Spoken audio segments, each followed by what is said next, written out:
Good evening. Hi, welcome to the Grafton School Committee meeting for April 23rd, 2019. I'm opening the meeting up at 7:01 p.m.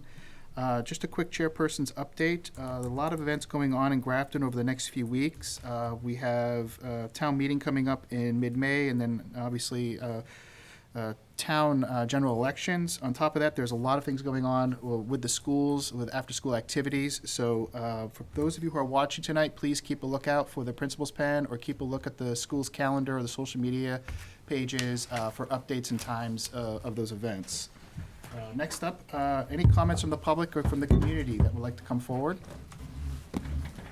All right, moving into general business tonight, we have the Grafton Middle School Improvement Plan update and school report. So if you would like to come up and take the table.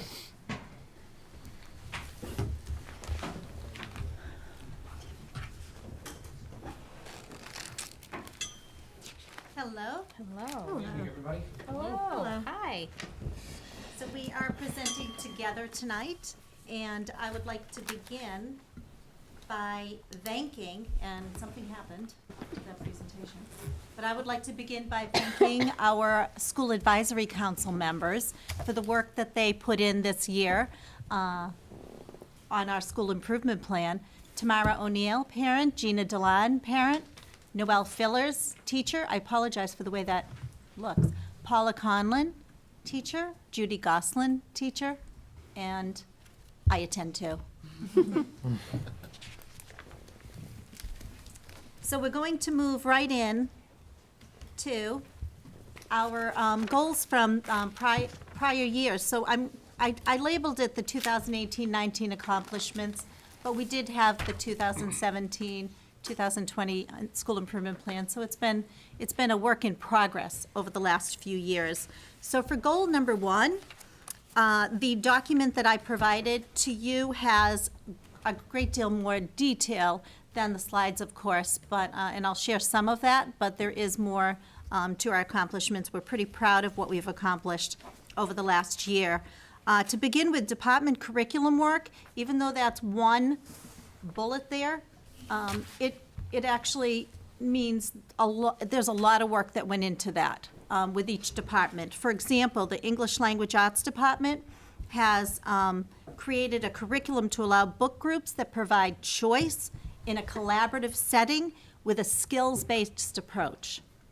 So that's something that they've been working on all year. Mathematics, ongoing work aligning both vertically and horizontally the curriculum with a determination as to which grade introduces, reviews, and masters each concept. And that's a vertical alignment job that takes quite a bit of time. Science, this year 8th grade is developing and implementing curriculum aligned with the next generation science standards, while the 7th grade is revising curriculum that was put into place last year. All grades are expanding their use of the claims, evidence, reasoning, or CER strategy across all grade levels as well. And social studies, as you'll hear more during our Goal 2 accomplishments, we have Mr. Tarzik present with some students to share additional information on how we're transitioning the social studies curriculum from the old curriculum frameworks to the new ones. And so they're engaged in a great deal of curriculum work. World language has been focused primarily on revising their curriculum as well. 7th grade was rewritten last year, so they're updating and evaluating the work that they did. And 8th grade curriculum revisions began in the summer of 2018 and are continuing through this year. Related arts have been primarily focused on implementing our intensive special education program, which ended 7th grade this year. And so they have been updating their curriculum in that area. Primarily, in addition to that, we have implemented a Catch My Breath program, which is a vaping program through the state. And then in addition to that, we have, each department has been updating curriculum in Atlas. However, we also implemented the SOS Suicide Prevention Program this year, and that's a collaborative effort between the health teacher and our adjustment counselor and school psychologist. Special education, the implementation of the 7th grade special education. program has been a very worthwhile project. School-wide, in service days, we had a primary focus on educating staff really on the social emotional learning skills, social competencies. And next year, our focus will primarily be on pushing that out more to students. We've absolutely pushed some out to students this year, but more so next year. We had a book club that included 15 members, and it was voluntary. We did provide books to all of our staff so that we're all on the same page. And we will be taking our time working through the book. We started this year, but we will continue through next year. It is a great deal of information, so we're continuing that same focus. So we will be continuing. So the goals that I mentioned to you are really something that is ongoing when it comes to status of the program.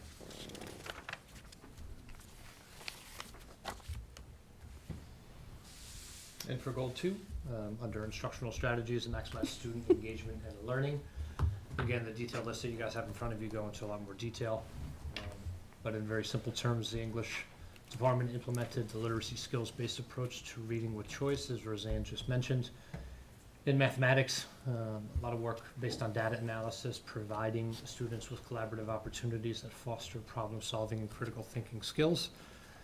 In science, the expanded use of the CER strategy, and then in social studies, the built-in literacy skills and research skills, as you can see there as well. Also within these particular goals, as Roseanne just clicks on the next slide as well, to highlight a couple of different deeper details. The World Language Department worked to increase comprehensible input to build the proficiency for our novice learners. Students are actively engaged in the processing language, and this is important for novices as receptive language precedes language output. In layman's terms, though, this is the first time that our students at Grafton Middle School receive a foreign language, so to utilize this particular strategy helps them retain information and get them closer towards fluency from an earlier age. And then we are also implementing Schoology, the Schoology LMS, following our very successful pilot year, which was this past year, and then we even had a handful of staff before that, the year before that, piloted as well. So we're going to go full on with the high school as well. So from a grade 7 through 12 perspective, everybody will be fully on board in implementing Schoology. As Roseanne mentioned as well, the school-wide professional development focused on SEL skills, and in italics you see the book that we used. And with that, I'm going to turn it over to Adam Tarzik, our Social Studies Department Head, who's going to speak to the Social Studies curricular changes. Thank you. How you doing? Hello. Hi. How's it going? So we had some, massive changes this year, going into next year for the Social Studies Department. As far as the 6th and 7th grade, there's little movement in content, but there is a curriculum that will reflect the new practice standards, and I'll talk a little bit more about that in a second. As far as 8th grade goes, we're now switching to a civics curriculum. And the guiding principles around this change was, basically to emphasize civic understanding and to deepen understanding of concepts. And I think it's really exciting for the kids next year. They're gonna get a little bit of the concepts of what led us to revolution, some of the arguments for some of the great Supreme Court cases. We're gonna talk a little bit about the Massachusetts Constitution, and then we get into a little bit of like digital literacy and looking at sources and things like that. So, it's quite a difference from the Middle Ages, but I think the kids are gonna get a lot out of it, and it's really exciting. It's really exciting. So we went to a few conferences with Michelle Ryan, who's kind of like pioneering it for DESE, and the 7th grade and 6th grade teachers spent a couple days in Hudson working on their part of the curriculum as well. And the big change is the 3 pillars. And basically what we're gonna do is we're gonna blend the content, literacy, and the practice standards. And the content standards are what are we teaching. The literacy standards are like the how, or the tools we're gonna use to teach. And then the practice standards is how they're gonna demonstrate how we know they learned it. And as far as the practice standards, I mean, that's for like, how do the teachers, do we know that our students learned it, and how do we know, how do the students feel that they learned it? So those are kind of a big thing, a big part of the changes going into next year. You know, we feel that, you know, like, it's gonna make a huge difference across different curriculums. You know, I feel that the department already does a lot of reading and writing, and now we kind of have like it written down and a little more access to resource, things like that. So as a department, we're super excited for the changes coming up. I also brought with me 4 students who, the practice standards. So the civic knowledge, the 7 practice standards, should have gone over that first. But the develop civic knowledge, develop focus in questions and inquiry, organize information and data with diverse sources, analyze point of view, evaluate credibility, argue and explain using reasoning and evidence, and determining the next steps. So those are kind of like new, but when you kind of go through it, and we've done a few exercises, we're already kind of doing things like that. Now we're kind of like formally putting it in and to the different lessons that we're creating. So we had another great year in GMS history, and I brought with me 4 students, and they did some awesome History Day projects. And I have to say, as a total, we had a lot of great projects. There was no like the equivalent of like Mr. Singley's fantasy football record, which was 2-11, if you want to get that down, 2-11. So there's nothing, you know, there was none of that there, but we do have some great students to demonstrate. So guys, come on up. We have Cooper, Owen, Nora, and April. I'll take it. Why not? How are you guys doing tonight? So can everyone hear, or do I have to speak any louder? Well, so for our History Day project, you know, it was a main thing was a triumph over tragedy. That was the main theme of it. So for, wait, can I? Oh, I'm sorry. If she wanted to come up and take a picture, I think that's what she's trying to do. Are we good? Okay. So our main project was a triumph over tragedy. We had a ton of different options. We could do a video, poster board, all these other things. We personally did a video, and our triumph over tragedy was the Battle of Dunkirk in World War II. And it was actually one of the most enjoyable projects because, you know, Mr. Tarzik, he encouraged us to use database sources and primary sources. He helped us, you know, make our first annotated bibliography, which will help us a lot in high school. And, do you want to say anything? Well, I really like the fact that he gave us freedom of choice, like for what topic we want to use. Like, we could do anything that had triumph over tragedy or vice versa. And I really like the fact that we had research days in school to be able to learn about our topic and then be able to go home with our friends and like be able to make it, like record or create a poster board. It's a lot of fun to do. Yeah, like we had plenty of options, you know, to pick what we wanted as long as it was, you know, approved by Mr. Tarzik, and he kind of allowed us to do what we really were passionate about. You guys? So for our project, we did the Safe Food and Drug Act. This is our poster that we decided to make. It was like an act passed in 1906 to prevent dangerous like drugs and chemicals in foods. And then we also talked about this book called Jungle, which exposed the things being used in different foods and drugs. And we really liked the project because we got a lot of creative freedom and we got to do it a way we wanted to and got to choose a topic. And we chose this topic because it was something like not a lot of people were doing and something we didn't know much about, so we learned a lot from it. Yeah, I like that we got to choose like who we got to work with and how many people with a limit. And I like that we got to choose if we want to do like an essay or a poster board or a video, because that means you can do like whatever is best for your learning style. And we again chose our topic because we didn't know a lot about it, and it was very interesting to learn. Thank Okay, you. Are we good? Okay, thank you guys. Oh, no, we will have questions. Oh, questions? Oh, damn. Okay. Okay. Come on, okay. Bring them on. Call that errors and omission, okay? Okay. Does anyone have any questions? I always have something to say, but I'll go last. I think you should go first. All right. Well, I actually didn't have a lot of questions. I mostly had comments, which was, one, I love seeing how enthusiastic all of you are. Thank you for coming. You all did a great job. You're very well spoken and did a fantastic job presenting, which is another, I think, aspect of this project is learning how to present. And I'm sure you presented to your classmates as well, or? Yeah. Yeah, we did. So that was a piece of it, which I think is a very important skill to have. And the thing that I heard over and over again was the agency that you had and the choice, and I think hats off to you. But just the enthusiasm from all of you was wonderful. So so you got to choose who you worked with, which is important, and you got to choose what kind of project you wanted to do, and you got to choose what you learned. Is that? Yeah. Yeah. So what, I guess, what was one takeaway from this that you would bring on when you're going into high school?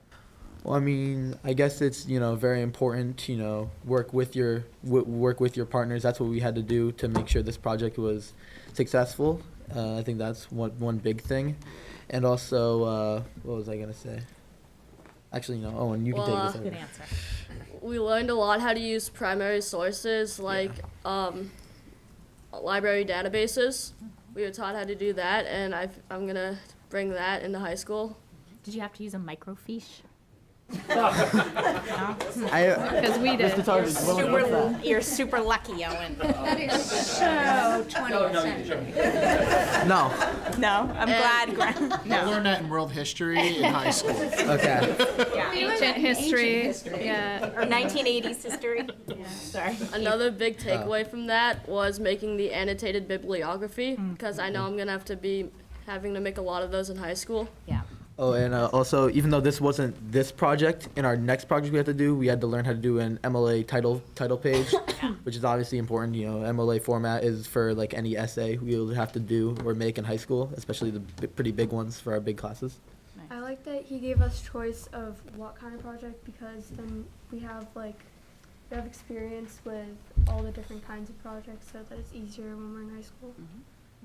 Something else I learned from this project specifically is to really think of different topics if you get to choose what it's about, and not always do what everyone else is doing, because you can learn really cool things, and it's something else to teach everyone else too, because we were the only group that did this topic, but I found it interesting because then everybody else got to learn more about it, and we got to learn new things we didn't know about. Nice.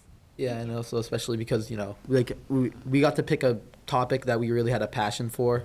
I really like learning about World War II stuff, and I think it was really beneficial to kind of learn more than just about what was the battle, but kind of the scenes, the background behind what actually happened. The schemes, the battle plans, all that was really kind of cool to learn about. Nice. That, Thank anyone you. else? Tyler, Anya, do you have any words of advice for them? Oh, I mean, it's good that you know how to do the MLA stuff and the bibliography. Those, you'll need a lot. I don't know. I mean, you guys are gonna do great. I mean, that poster looks amazing. So, based off the poster, I think you're gonna have a great time. What she said, yeah. Okay. Thanks, Tyler. I don't have a question, but I have a comment, and this is for you about your teacher. And Who? for everyone. you to be happy about your teacher, because you probably don't remember Mr. Tarzik, but you had both my daughters. Oh, I did. I loved it. Yeah. Lovely and Ray, lots Yeah. of great discussions. I'm sure you did, and you inspired them. Oh. And I can see, looking at Yeah. these guys and hearing the way they talk about it. Yeah. Take that down. But it was your ability, I mean, this is very, I'm not joking, your ability to have that relationship with students where you say, you think about it, you go find it out, you read that book, and oh man, if you ever eat a sausage again after reading The Jungle, that's gross. But that's the best that anyone can offer students, and so even my second daughter is becoming a historian, so well done. Yeah. Anyone? You're lucky. Yeah. Got a good teacher. Anything else? Anything else? I don't have any questions, but I want to thank you all for coming in tonight on Tuesday night and presenting to us. Great job by all of you. Thank you very much. And I know before we leave and get into the next part of the agenda, if any of the parents, if you students want to come up here and take a picture in front here, if any one of the parents want to get a picture with the students, feel free to go ahead and do so. We'll give you a few minutes. Do and it then for your parents. We'll move it. We'll move on. I know they want it. I know. You'll thank us later. You get to embarrass you? I get to embarrass you. I get to embarrass you. Yes. Town of Grafton symbol. Thank you for letting him do this. Hi, Mrs. Goslin. She is watching. She is.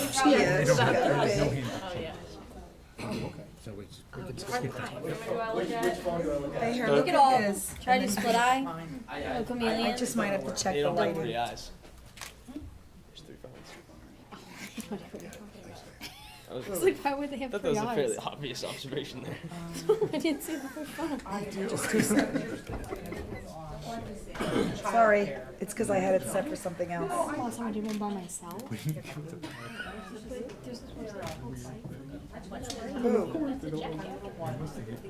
You're not right. Like,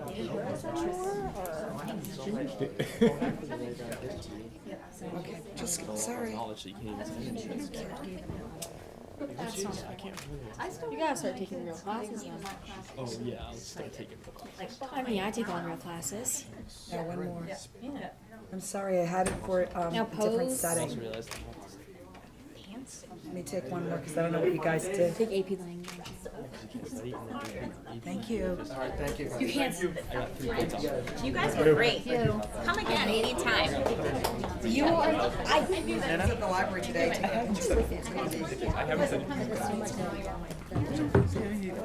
you not know the Thank you for that quick, brief update. We're going to continue with the meeting now, if you want to continue. Sure. And did you guys have any questions for me about the curriculum at all, or you just want to pop in?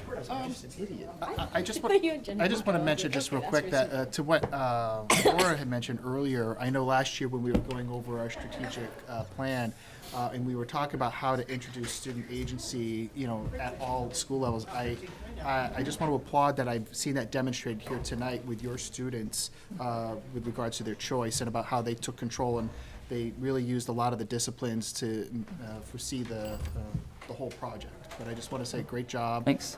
It's great seeing us, talk about the theoretical and seeing it being used in the practical sense and being implemented. And that was a common assessment. So Ms. McShera's students and Mr. Pekalska's students also had the same experiences, the same choices, things like Great. that. So it was a nice 8th grade experience for everyone. So. So I think that and also the project-based learning is just great to see because you can just see how all of that's, they're getting more out of it than just the project itself. There's more to it that they'll learn from it. So thank you. Thank you. Mr. Tarzik, do you want to share what you're doing in fourth quarter? Oh, the fourth quarter, we're doing a service learning project. We've kind of tinkered with this project before. We're trying to kind of have the kids come up with a plan, how to help a cause in the community. And we're starting our, the initial research with that. We think that will be a nice transition because, they aren't exactly sure what the assessment's going to look like yet, although sometimes they make a decision, sometimes they change their mind. But if it is a project-based style assessment, we'll either have, if it's in 8th grade, we'll already have experience kind of running one of those things, or if they're in the high school when they have it, they'll have experience doing it already. So I think though it's kind of and it's a fun project for them towards the end of the year too. And we tie it in right now to humanism. We call that medieval civics, which is a loose tie, but close enough. So, I think it's really exciting that you're doing civics. That's, especially now, that people need to learn about how our government runs and how to work with it. So that's fantastic. Yeah. we're all excited. And Adam, I think it might be worth noting that Paula Lee, who's part of the Grafton community, reached out to me to support you with your civics project. Oh, yes, And I yeah, know yeah. that you met with her and you Yes. found her very helpful. Yes, and then she's we're gonna plan on meeting again in the beginning of September to kind of work together on some projects and things like that too. So. Who is this again? I'm sorry. It's Paula, I believe it's Lee, L-E-A. Okay, Yep, she's been very helpful. wonderful. Okay, that's great to hear. Anybody, anything else? She's great. Okay, Thank you. thank you Yeah, very thank much you. for coming in. Appreciate that. Thank you. Awesome job. I just want to mention that the fourth quarter project has a great student choice in it as well. And in addition to that, because the entire 8th grade is conducting the same project, students are able to choose any student in the grade to be a part of their group. And that's pretty unique. So the teachers are providing an open forum for the students to work together because they're all working on the same project. Oh, that's nice. Okay, that was a tough act to follow, so I'm going to bring it down. So we have Goal 3, Safe Learning Environment. I feel that we have put a great deal of effort into this goal, over the last couple of years. We revised our One Grafton orientation. And we keep doing that each year. We begin the year with a 3-day orientation, and as we learn more about social emotional learning, we shift it. So I'm going to do that again over the summer. We have a team of we have a One Grafton committee at school, and we're going to meet and decide how we need to shift it. So it just gets better and better each year. We feel that it is completely worthy when we introduce students to our school to spend the time to orient them in a proper way. We feel that the first few weeks of school are much more effective by taking those 3 days and orienting us students. Yeah, to kind of piggyback off of that and bring almost real information into the forum, we met with North Street sixth graders and Millbury Street sixth graders over the past couple of days just to go over the ins and outs of Grafton Middle School as best as we can in the 30-minute presentation. And when they all heard about our One Grafton orientation, you could just tell that there was a great sense of relief amongst the student body because they're all anxious and excited and everything in between to make that transition from elementary school to the middle school, and to know that they have 3 days to kind of catch their breath and have teachers help them and walk them through almost literally by the hand. You could tell that the whole room had a sense of relief when we said that. Yeah. This year, something that I don't believe is up here, we did have 24 student extracurricular activities, which is a nice number. Wide variety of activities, from our interscholastic sports to chess club to debate club. We also had, and I would like to thank Mrs. Praveen Mutharaj for running a voluntary Math Olympiad group, and our 5 students in this group this year made it to our state competitions, which is wonderful. So I wanted to thank this parent who volunteered to run the group this year. I already mentioned that we implemented SOS Suicide and Catch My Breath. In addition to that, we have been working on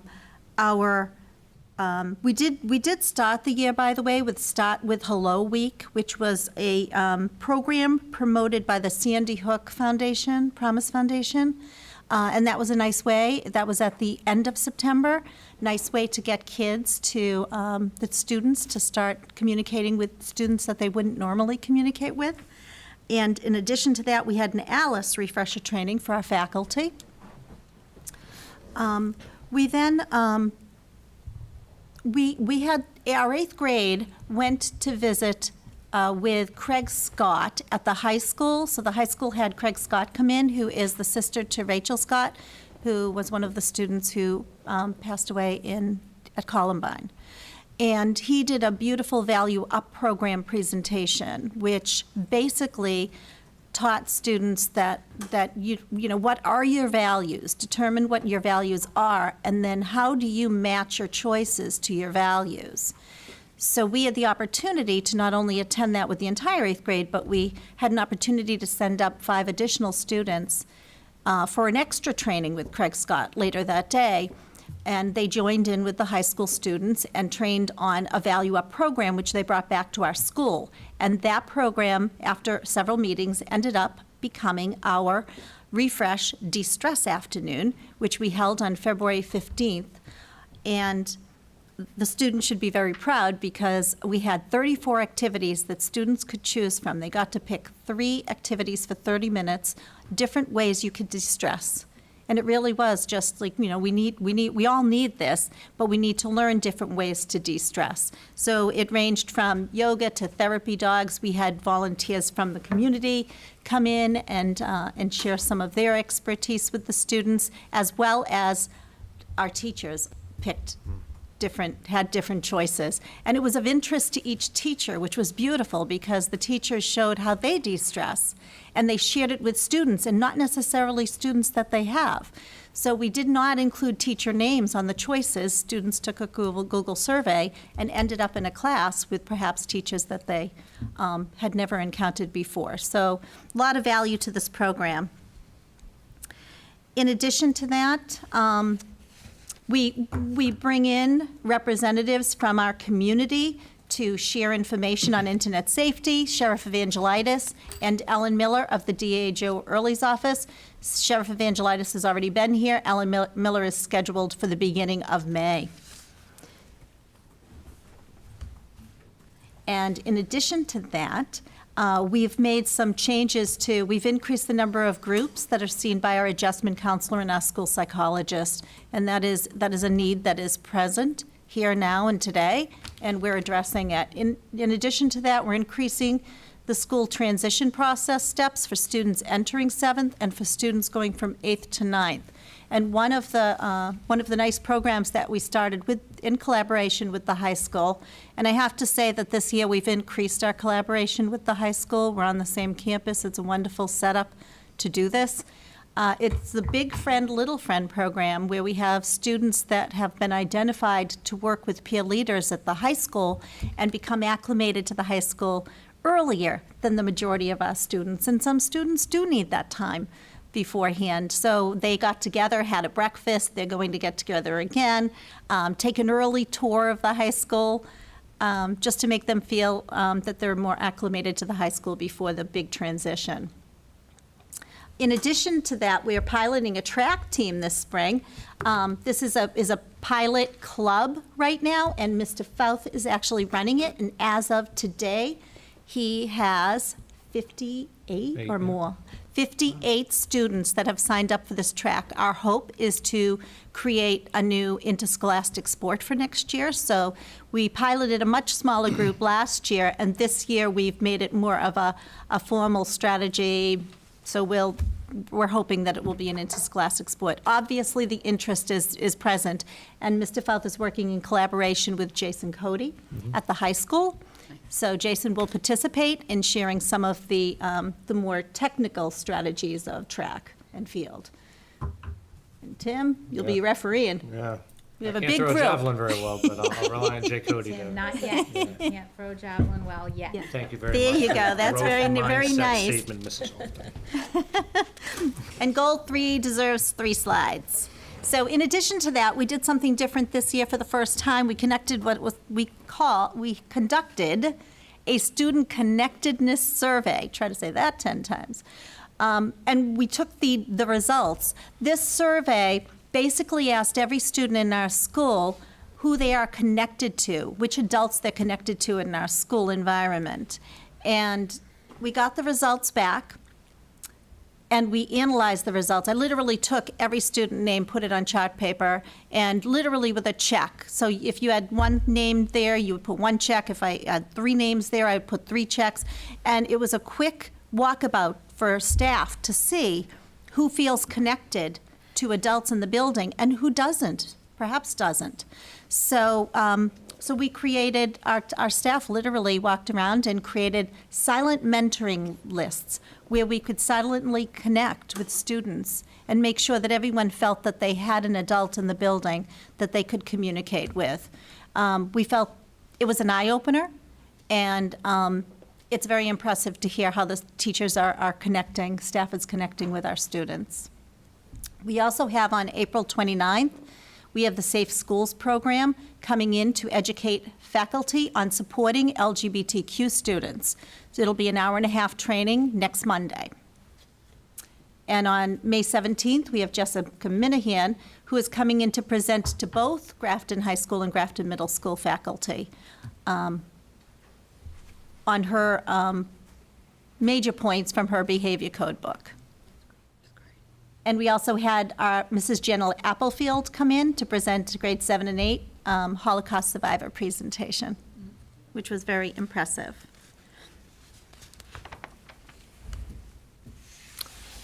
And with goal 4 for family and community engagement, to add a little bit to goal 3 as well, but we had our students participate in the Blackstone Valley STEM Conference and the STEM field trip. We've had student-teacher observations and internships this past year.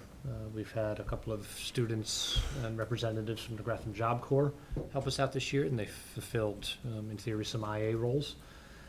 Barnes Noble Book Fair we had this year, and that involved families and students, and it raised over $1,000 for our English Language Arts Department to purchase some new novels and books. As Roseanne mentioned before, we had Mrs. Janet Applefield here. Her presentation, as you could imagine, just absolutely leveled the room. We had a really big turnout from parents and community members, some of you guys as well. With not only with that topic, but also the way that she presented, it was absolutely powerful and something that I think everybody who was in attendance will remember for a long time. And then we had some student-led drives as well. Our Project 351 ambassador was Colin Corcoran, and he led a clothing drive. We had a backpack collection drive for students in need, a pet supplies drive, and then also a campaign to send letters to our beloved military as well.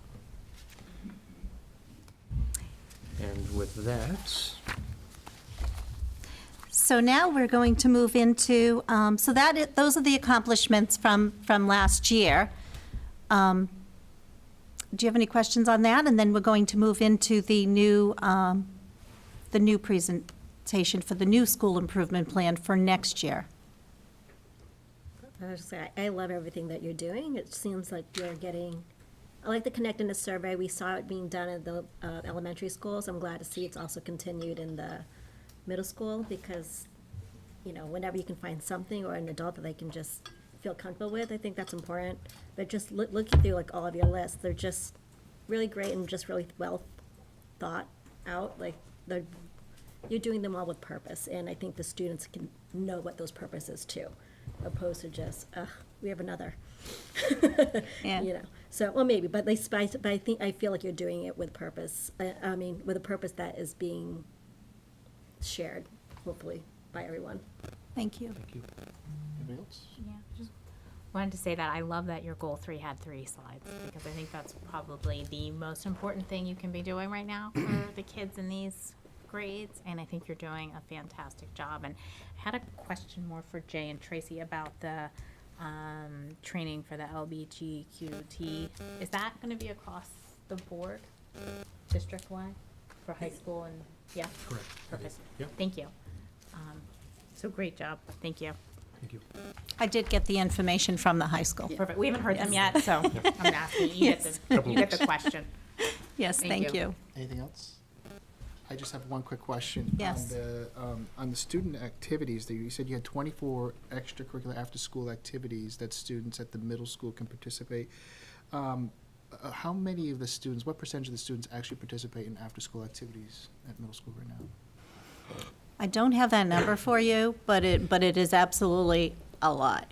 Yeah. We have a lot of students, and it varies depending on the activity. The number's not going to be concrete per se because the clubs are so fluid, Yeah. and sometimes they're seasonal as well. So usually in September and October is when students will experiment to see which club kind of fits them the best, and then there's a bit more stability throughout November and the rest of the year. But we want the clubs to remain fluid instead of static so that they can experience a lot of different volumes and types of activities of all those different clubs. Sure. And throughout the year, we do have teachers that choose to run voluntary clubs, and that was included in this number, something of interest to them. If we were to give you our best guesstimate, Yeah. I would say I'd about give- 50%. yeah, I think 50% is a pretty good number. Each club out of the 24 probably has a good 10 that they average, so, you know, we have. So there's good participation in the existing clubs, but about 50% of the student body participates in one or more Yeah, yep. throughout the school year. That's fantastic. You know, one thing I wanted to, I don't know where the initiative came from, but something that I think has really been beneficial in that is having the vans that bring this, because it, Yes. like, if you look at Laura Dishon, who Yes. came out to Tufts with the STEM club, I think 5 times. Hmm. And that was really tough, Yeah. part because either you had to have parents drop them off, or it cost money, a significant amount of money to Yeah. get a bus. And that made it so easy, you know, she and I could arrange it. I really thought that was you know, it seems so simple, get a van, but it was Well, really we important. would like to thank Dr. Cummings, and we Yeah. would like to thank you for Oh, that, I know, but- because Laura jumped on that as soon as she knew it existed. Yeah, they've worked out unbelievably well so far. Yeah, Yes. yeah, it makes things possible. Yeah. Yeah, Yeah, thank great. you, yeah, good job. thank you. It would. So we Okay. get kids stay who don't have parents who can pick them up. All right. Yes. but.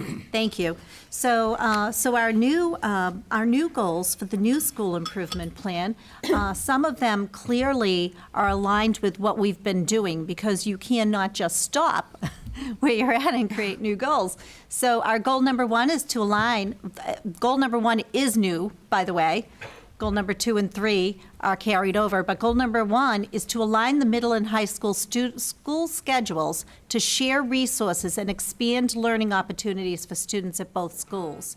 So we have just begun meeting with the administrators over at the high school, and now we plan to create a committee of representative staff from both schools that represent all of the disciplines departments. And that particular committee will look at the obstacles and opportunities, which is in this plan. And then in the end, we would like to present a schedule that we could work together and be able to share resources with. And we'll share it with you, the school committee, and also the staff. And so that's goal number 1. So that sounds great. What's the ultimate goal? So like, kids from 8th grade could go up and take a freshman class, or Yeah, exactly. Okay. So that's one of the goals is to see if there's any way to share staff. Yeah. So For somebody has different, an for different expertise, opportunities, yes. Yeah. And for example, we do have some students that are doing fantastically well in mathematics, and they will be taking, because our schedules don't align, they're taking virtual high school courses, whereas they could be walking across the way and taking a course at the high school. Yeah. That's just 2 examples. Yeah, and the list goes on and on. We've been dissecting as best as we can. Yeah, I bet where as a you lot of the learn, you'll think benefits of can- new yeah. ways But too, another right? one, to speak to your point of, goal 3 had 3 slides, to be able to share staff and support staff, especially around SEL, is massive. So if we're able to accomplish something like that, that would be a huge benefit for our students. We're also starting to share presentations. So we pay to have someone come in and to present to our students, and it's nice to be able to bring over high school people to our school and for us to send our kids over there, or different groups. In addition to that, we are looking to have high school students educate middle school students on certain topics, health topics, for example, like vaping. Have high school students come and present to our kids, versus bringing an outside presenter in. So much more meaningful coming from Yes. up here. Yeah. Yes. I might add one thing that, when we did build the new high school here on this campus, there was always a vision of, what resources could be ultimately shared between the buildings, and how can that align with providing, additional opportunities for students. And I'm really happy to hear that, that you're visiting this with the administration and trying to come up with a committee and trying to figure out, where this alignment could take place and how it would benefit. But I'm really happy to hear that, because I think that demonstrates to the community that we're looking at doing things, smarter, not harder, but at the same time, we're also looking at how do we take advantage of some of our economies of scale. And I really think that should be, noted, and just congratulate you and wish you the best on trying to figure out how this would work. But I'd be very Thanks. interested in, I don't know, Rissia, but I'd be very interested to see how this does pan out. Yeah, Thank let us you. know how Well we said, can thank help if it's Okay. scheduling or Yeah. things that fall under. Thank you. Yeah, Appreciate it. that's great. Okay, goal number 2 is being carried over, and that is to line revise the curriculum horizontally within grade level and vertically across grade levels, and teach as written with a focus on, and we added in integrating authentic, personalized learning experiences and assessments for all students. So we're looking to move toward what Adam described, Mr. Tarzik described to you. And goal 3, to incorporate instructional strategies that maximize student engagement and personalized learning, again, in order to meet the individual needs of all students. So increased student agency, that's why I wanted for Mr. Tarzik to share with you what they're doing in quarter 4 in grade 8 in social studies. So we're hoping to see more and more of that type of project. And then our goal 4, to increase the level of active participation of families and community members within the GMS community. One of the activities that we're focused on this year, we're piloting a career day on May 29th. And we currently have about 20 parents from our community coming in to present to our students in 8th grade. We're focused just on 8th grade at this point. It may stay only 8th grade, but we're piloting it this year, but I do have it in the school improvement plan under Goal 4 in order to fully implement it. And let's see, the variety of careers that we can get in. So we've been working on creating a variety of careers versus, it started out when we started to receive responses from parents, it was primarily STEM, and that's wonderful, but we wanted to ensure that we had a variety of careers of interest to students in so many other areas as well. So then Goal 5, the last goal, and it's not, there it is. Goal 5 is to initiate strategies and programs which foster a safe school environment that is substance-free, respectful, and supports student learning of the 5 social emotional learning competencies.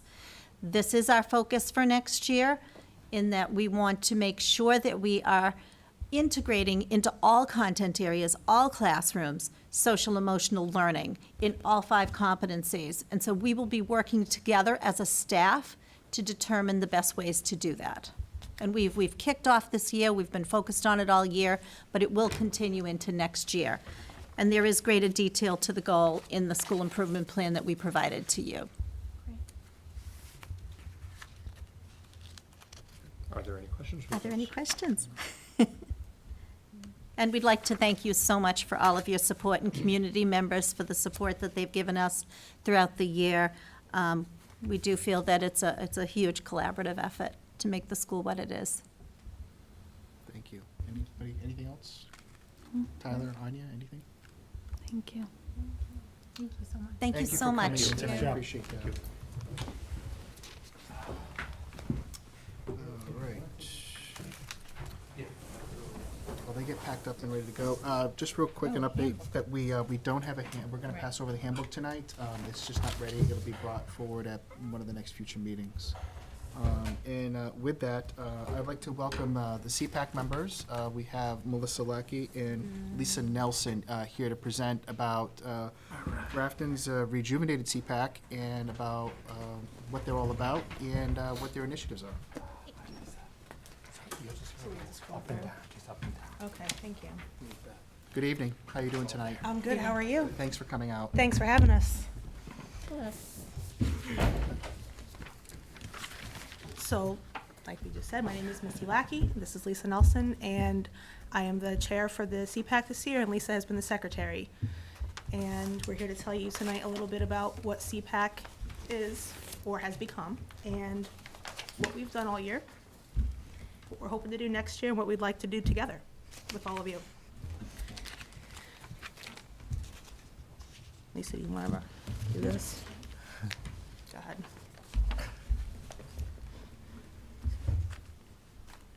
We're working on it. Oh, okay, that easy. So we'd just like to share with you what a CPAC is. For over 2 decades, parents of children with disabilities in Massachusetts have made significant contributions to improving the education of their children through parent advisory councils. And since 1986, Massachusetts state law has required all public school districts to maintain a parent advisory council open to all parents of students identified as eligible for special education, as well as other interested parties. So, and the key components for operating an effective PAC are effective collaboration with the school community, outreach to parents and parties with common interests, and collaboration with key parties in the school district, special education administrators, superintendents, school committees, school councils, PTOs, and PTGs. So what I'd like to say is that although we've rejuvenated the CPAC, there was a CPAC previously, as you guys are all aware, and we are grateful to the people that were keeping that going for us, and we just like to acknowledge them. So that would be Erin and Leslie St. Jean. Yep. And Ingrid. If we could just go back one, I'm sorry. I just want to go back. I'd also like to add that this year has been excellent in terms of collaboration. We've really been welcomed more or less with open arms by everybody. We've had selectmen, we've had Dan Gale has come to our meetings, we've had Ed Prisby, Craig Dauphany's been there, Peter Carlson has been there. We've had a lot of contribution from the community and a lot of support, for which we are grateful. And we're looking forward to seeing how that's going to grow with you guys this year. Arnold Lundwall, not here tonight, but has been amazing, and every meeting has been available to us and willing to work with us, and we're looking forward to working with the next special education administrator as well in that same way. Go ahead, Lisa. So the Grafton CPAC mission, we've been fueled by our love and advocacy for our own children with special needs, and the Grafton CPAC aspires to positively influence the best possible educational outcomes for all children with special needs. A collaborative partnership with the Special Education Department, the school committee, and the Grafton community, including regular scheduled interaction with the school committee when the CPAC will advise on issues, questions, or areas of opportunity related to special education, and supportive resources and mentorship for families of children with special needs. So one of the things that we were talking about doing this year was helping parents and families to access some of those wraparound services in the community that are available to them that they may not know about, such as Department of Developmental Services, DDS, Department of Mental Health, the Autism Resource Center. One of the things that we're working on is creating a packet of information that can be provided to parents at a specific time, which we have discussed as different times that happening, like when they are evaluated and found eligible for a special education or a 504 or other services, when they receive a diagnosis, just at different times where it would be critical for them to have that information. I myself, to get a little personal, I have 5 children. All of them are on an IEP. 17, 7, 6, and 5-year-old twins. I just registered with DDS last year, and I consider myself to be an informed parent. I think that a model in which our parents are informed can only benefit our students, and anything that we can do as a community to make that happen is going to make an outcome better for all of our students. And I think it's also going to help take the burden off of the school district a little bit too, because right now, when a child receives a diagnosis and, is put on an IEP, that conversation is usually happening at that IEP meeting, at that table. But there are a lot of resources that are available that can really help generalize those things that we're trying to teach in our schools. A lot of insurances don't cover ABA therapy, for example. I didn't realize that there were services available through the community that would help me to cover that. And that's something I'd like to pass on to our community and our students and our families as early as possible.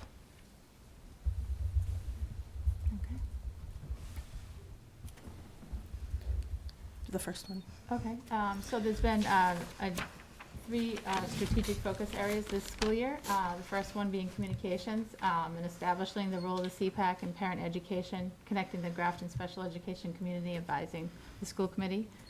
The second one is child find early identification. In an effort to reduce downstream costs and improve service delivery to all stages of education, the CPAC will suggest ideas for enhanced early identification of special needs. And socially emotional role of CPAC in supporting the 1819 teacher development theme in the context of special education, Evolve Focus annually. So for communications, creating a baseline communication cadence throughout the academic year, highlighting CPAC and resources available. I kind of touched on that a moment ago. Again, outreach, that's going to be one of our big themes going forward into the next year. How do we get parents aware that there's what CPAC is, what we do, how to become involved? We would like to have some cooperation, and we have had cooperation in sending out those global emails, letting people know that there's meetings. We're talking about establishing a newsletter. That's on our agenda for our upcoming meeting. Much in the way that the PDO and the PDG have their newsletter, we're thinking about having one as well, where we could talk about volunteer opportunities. We can talk about different specialties, what they do, have like a column every month, like what is OT, what is a sensory diet? It's not about food, people don't know. That's the first thing I thought when I heard it myself. So, I mean, just like another way to, I know it's another piece of paper that goes home, but I do read those newsletters. And I'm sure most of us would like people to have that information too. So that's important to us. Design specific campaign inviting and encouraging parent participation in CPAC. I think this year was one of those eyes are bigger than our stomach years where we had this vision where we were gonna have this massive CPAC and everybody was gonna get involved, and, you know, we're passionate people, you know. You guys know Lisa and me. And we've met a lot of really great parents and a lot of really parents who really needed us and really benefited from what we could do for them. And we're looking for a way, like that's really kind of one of our big themes, is really just trying to find our audience. And, you know, it's 1 in 5 students. I think 20% of our students that are in special education in Grafton, where our attendance is roughly, I think one time we had 15 people and I was extremely psyched. But coming from where we came from, I think we are doing great. Our growth has been good.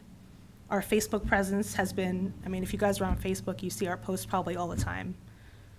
And we're really proud of that, but we're really looking to move on now that we have like a foundation we can be proud of and we can build something on. We're really looking to take off this year.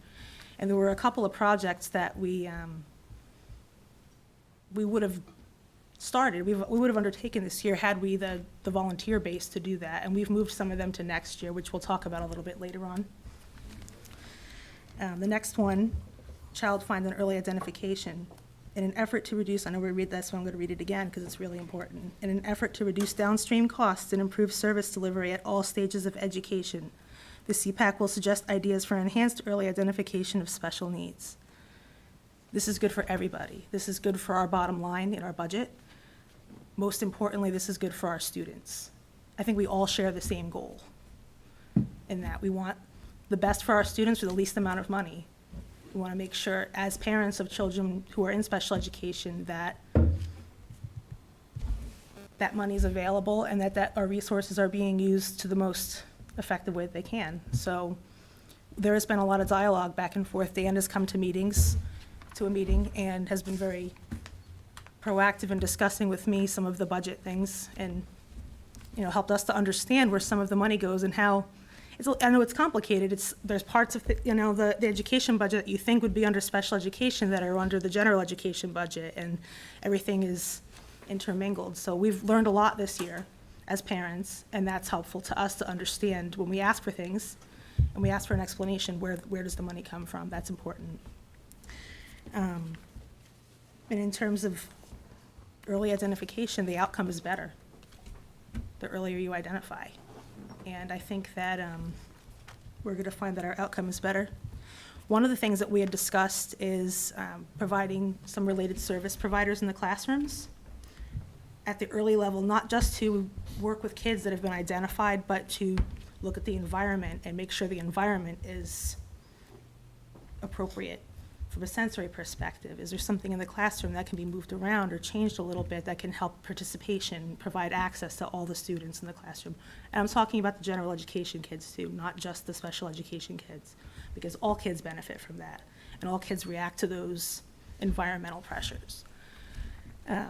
Also speech, OT behavior, and just try to identify some of those kids and help the teachers. That's a really big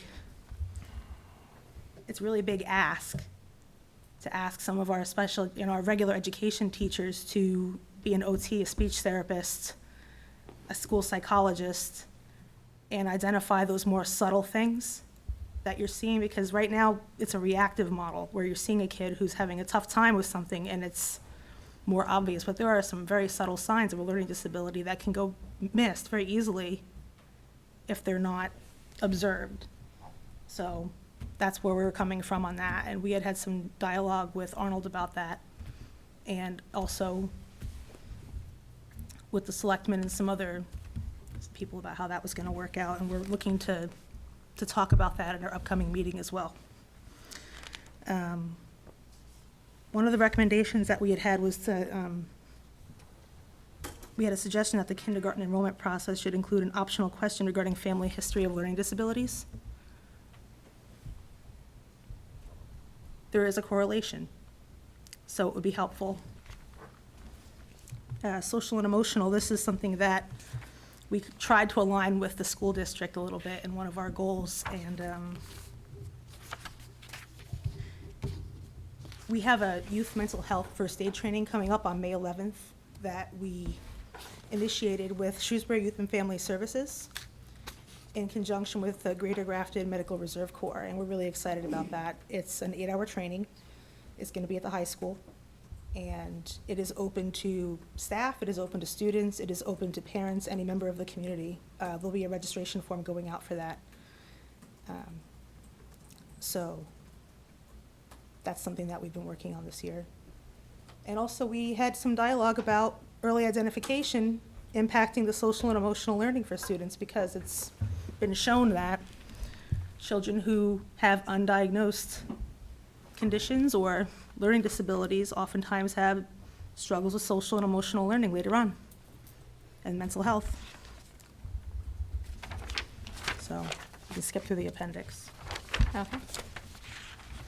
We can skip through the board of directors.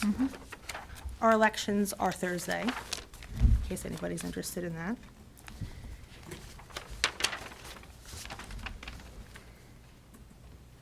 I think we kind of already touched on this. We did. So does anybody have any questions? Do you want me to add this or now or take questions? Well, we can add, we can do this at the end. Okay. Does anybody have any questions? I just have a comment. More, one of the things that we were talking about in our strategic plan that we were doing last year was doing community outreach. So I think what you're doing is probably something that works, it's in line with what we want to do too. It's just getting more, like utilizing the resources that we have in our community and letting everyone else know. And so I think what you're providing is great, especially for people who have never gone through the process and just knowing what's there. So thank you. Yeah, I just wanted to thank you both for your advocacy. I think the packet that you're talking about is a great resource.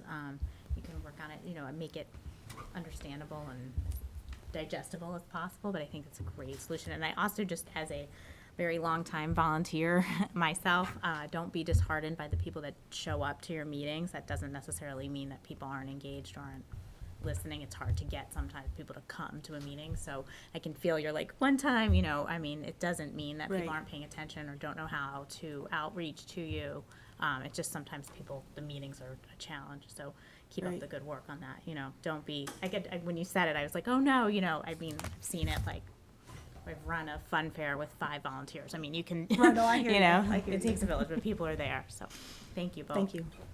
And I think a piece that I love, you're talking about the wraparound services and being able to, there's so many untapped resources. I just had a meeting yesterday with learning about what DMH can do. Like, I didn't even know they could come into schools to help, and like they're a resource and what they can do. So that, in my own experience, so there's so many locally, just to be able to provide that to parents because it's such a great resource.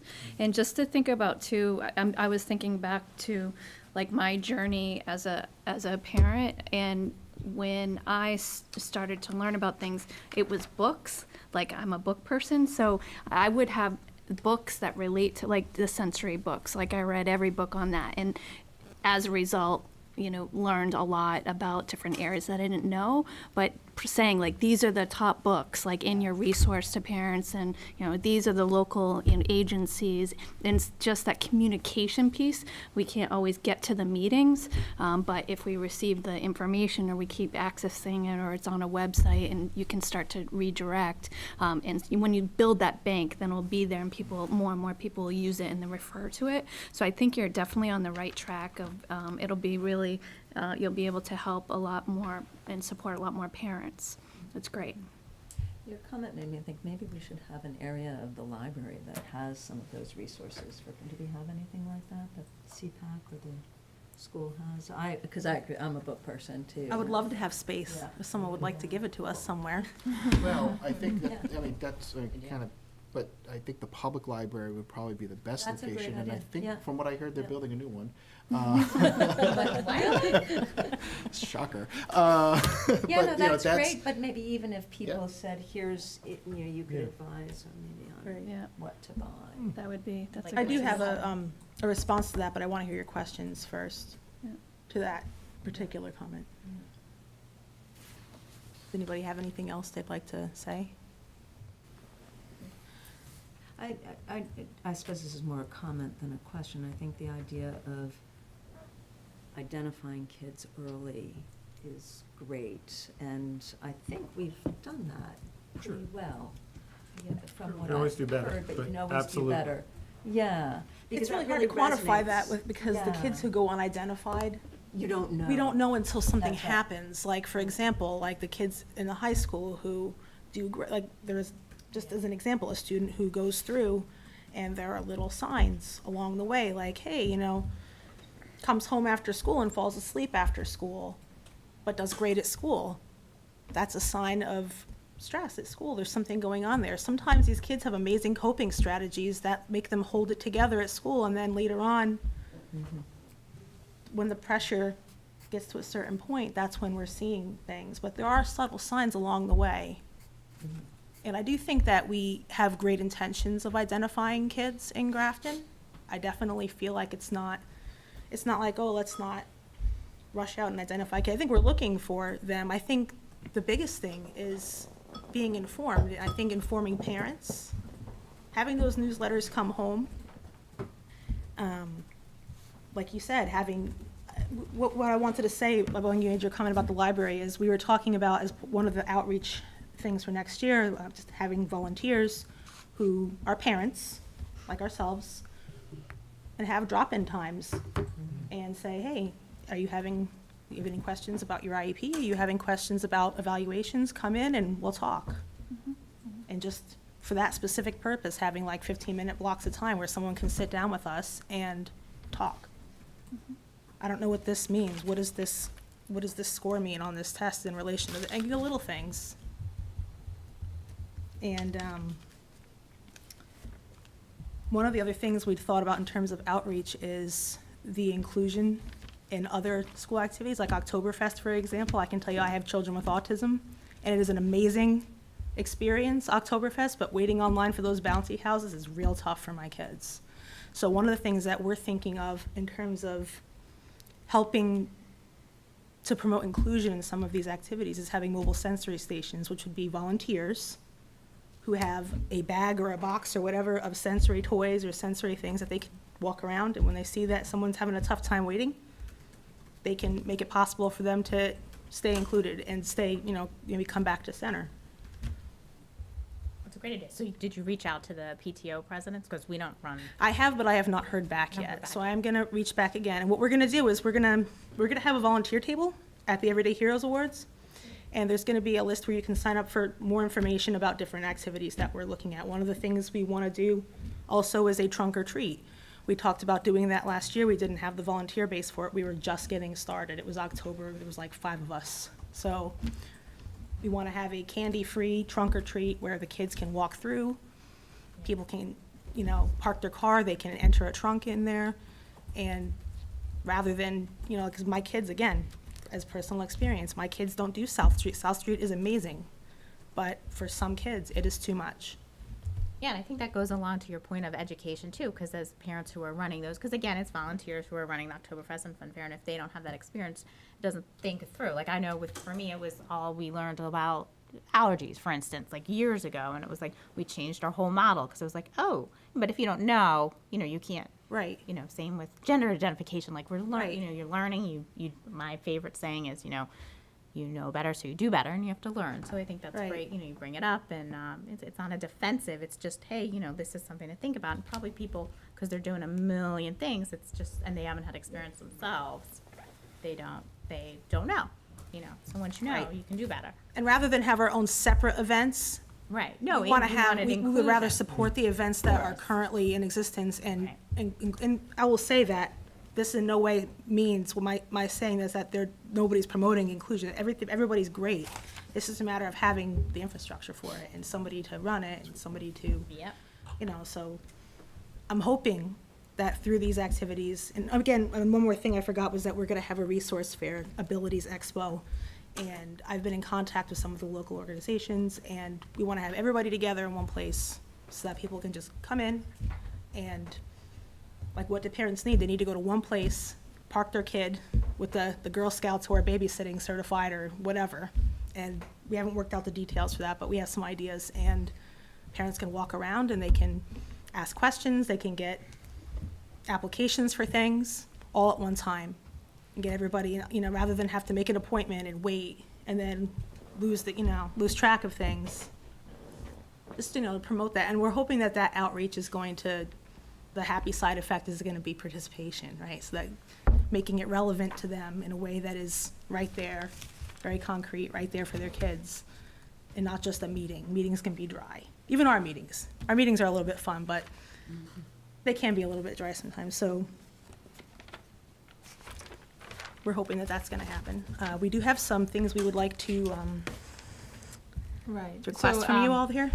So thank you for asking us to come and speak. One of the things that the CPAC would like to request is to be providing an experienced school committee member to be our liaison between the CPAC and the school committee. And that we're also requesting to be part of any upcoming search committee for a new special education director in the future. So if there is a committee that's doing that, we'd like a seat on that.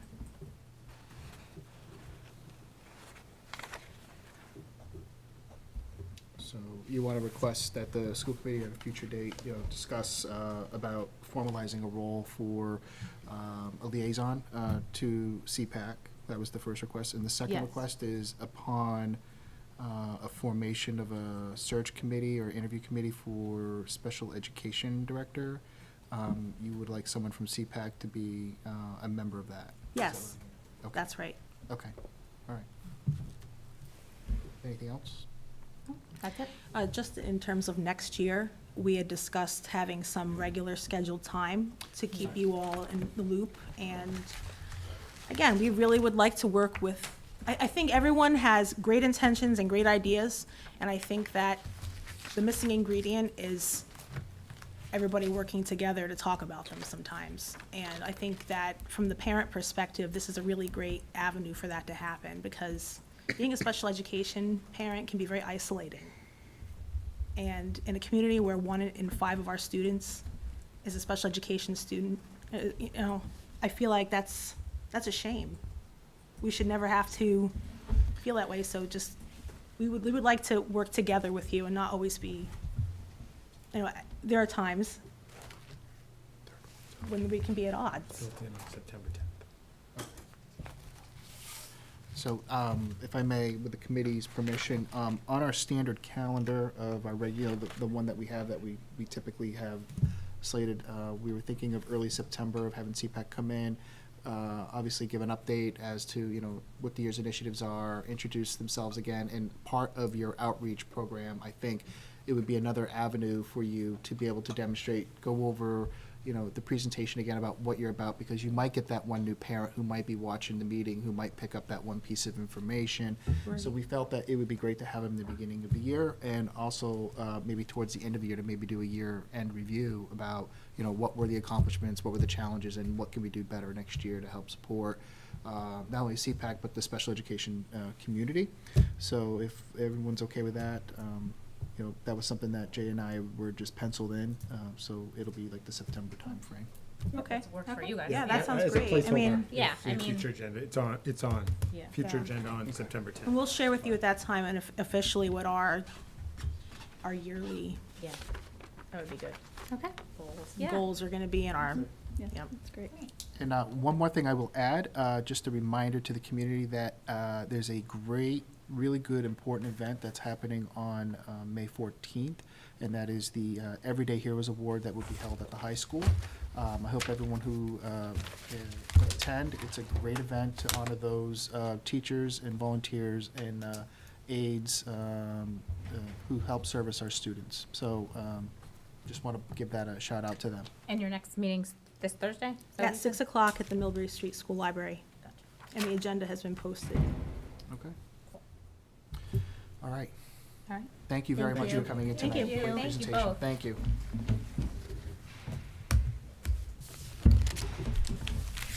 All right, lots of good stuff tonight. Yeah, that was a great meeting. All right, school committee member reports. Does anyone have anything new to report? I sort of do. I didn't know where to say this but it came up in the middle school presentation. Jay, I just want to say the one name that comes up over almost more often is Jason Cody, as somebody who has been an asset to other schools, and I just want to give him a shout out. And I don't know, I wanted to wait till Jim comes, but I'm afraid I'm going to forget. So just send him. I'll remind you, but I will pass it on tomorrow. Yeah, his name comes up all the time as being somebody who rolls up his sleeves and helps out. And Yeah, but- nice. Well, yeah, because Tracy said that he's helped Yeah, out with, Tracy with said aligning it. the Oh, curriculum. absolutely. Yeah, Without a doubt. yeah. So thank you if you're watching at home, Mr. Cody. I'll make sure he sees this. Anybody have anything else? No? Okay. Superintendent. Just a couple of quick things. Our Grafton High School Model UN team participated in the Model UN conference at Concord Academy. Amruth Seethar, do you guys know how to say that last name? Nice. Won the award for Outstanding Delegate, which was, I guess, a very high honor. I wanted to congratulate him and thank Mr. Jennings and Mr. Warmel for advising our team. Our own Tyler Conca and Devin Kelly represented GHS at the Student Government Day at the State House in Boston. How was that, Tyler? It was good. It was a lot of fun. That's it. Good and fun. You got We anything sat. else? We got to go to the chamber, so we did a debate on the football bill that they are Oh, debating and yeah. the vaping products like the fruit flavored. Oh, yeah. And then we did Mr. Meridian as well as the representative from Upton. I'm completely blanking on his name right now. Took us on a tour of the State House, and then we did a mock sort of hearing and vote in the Senate. So Devin was an alternate, and we walked around together. It was awesome. Then we went out for lunch with Great. Mr. Jennings, Mr. Romel. That was fun. And then so it was a great day. Let you press the button for voting. They didn't let me press the button. They didn't trust me with the button. I can see guess. that in your future. That's good. Did they let you sit in the speaker's chair? No, I haven't done that. I have done that, but not this one. Oh, okay. All right. That's great. Thank you for sharing. And then those are the positives on the, I wouldn't say a negative, but a new struggle for us, and it's going to be a theme throughout spring and summer, is the Waterville Street project started up. The police have been great, Chief Crapo, Julie Flynn, the town engineer, AA Transportation. We're, 3 days in, and it feels like we're about a month in. We're getting there, but it's going to be a real challenge for everybody. We did obviously move all of our summer programming that was scheduled for North Grafton. We put them over at South Grafton. So we've made all the moves I think we need to make, we have made. The staff have been very patient. The first day, they were told to go one way. They went that one way, and then were turned back, couldn't get, it took them forever. But they all managed to show up, and so far everybody's handled it very well. But it's going to be a real challenge. It just is. For everybody, not just the schools. I saw that Julie's message is best. A bus is best for parents, kids. Yeah, it definitely is. And AA has been terrific. And every day it changes. That's the problem. So it's reality, but we're making the best of it. But I'm sure that topic's going to come up many times. And that's all I have. Okay. All right, next up we have, do we have minutes tonight to approve? So no minutes. No minutes tonight, Nope. so we're moving over that. We do have a, Future agenda. oh, I apologize, I skipped right over that because I So put, on that one, you'll see, I think I made all the changes that were requested last time, and that we modified, I modified the last page for 18-19.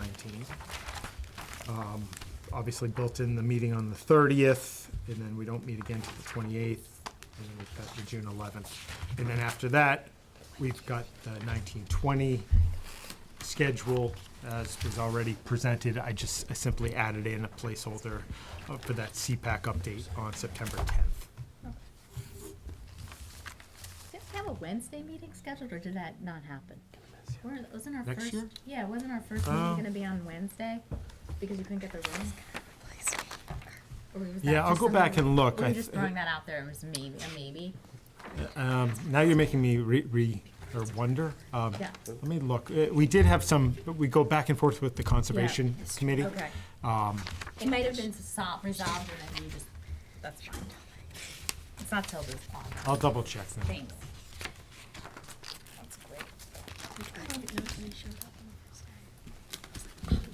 anything else? No, but I was just gonna address their request. I think it makes sense for us to talk about that liaison position when we reform, and we redivide what committees we wanna talk about. So I would just hold off on that until a later date. All right, I don't want them to think they were ignored, but it doesn't make sense to talk about it. okay. All right, anything else on future agenda planning? So we'll add the request from CPAC. No, I don't think it needs to be a request. I think it would come up with when we restructure and we redo all of our. No, just a placeholder that it's on the future agenda planning, I'm just saying, that's all on there. Yeah. Nothing more. I'm not making a decision. And one question I did have on future agenda planning, I guess, I mean, I don't wanna wait for a future meeting and then tell them after the fact, but, what are your plans for, Special Education Director Search Committee? Because if you're going to do that, then I think that's might be something we might wanna discuss, prior to you forming that, so. Having a CPAC rep? Yes. Oh, yeah, that's an automatic. That was, Okay. we haven't got to Yeah. even the point, I got- it doesn't, yeah. closes on Friday. I've got Kristen's working on Okay. kind of the parameters. I think today or maybe tomorrow, she's putting out kind of the timeline and asking for people, but that would be a given. Not a school committee function. you Yep, know, oh, you put on absolutely, that, but right. we would Okay. always, we would Okay. 100% always do that. I was just And trying more to- than one parent anyhow. One will definitely be part of the CPAC, but whoever that is, say it's a high school parent, we make sure to have an elementary level, at least another elementary level parent as well, or vice versa. All right, thank you for that clarification. You bet. Great. All right, next up, financial warrant, number 43, dated April 25th.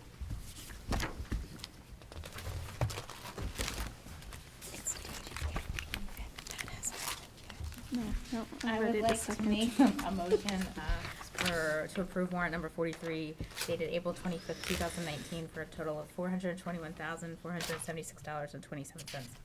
Second. I have a motion made and seconded. Any discussion on the motion? Hearing none, all those in favor? Declare the motion carried. Okay, thank you. That is it. We don't have any policy tonight.